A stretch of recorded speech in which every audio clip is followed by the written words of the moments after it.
அனைவருக்கும் வணக்கம். இன்றைய பதிவில் வந்துட்டு இன்னைக்கு டேட்டு 28/7/2025 திங்கட்கிழமை.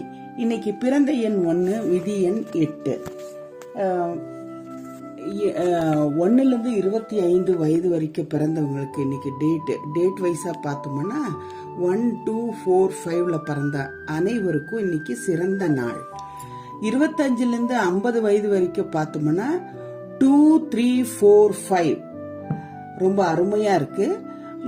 இன்னைக்கு நீங்க எந்த காரியம் வேணா தைரியமா செய்யலாம். அதே போல 50லிருந்து 75 வயது வரை உள்ளவர்களுக்கு 1, 2, 3, 4, 5 இந்த 5 டேட்லயும் பிறந்தவங்களுக்கு வந்து இன்னைக்கு ரொம்ப சிறந்த நாள். நீங்க எந்த காரியம் வேணாலும் பண்ணலாம். எங்க சேனலை வந்துட்டு உடனே சப்ஸ்கிரைப் பண்ணுங்க, லைக் பண்ணுங்க, ஷேர் பண்ணுங்க. தேங்க்யூ.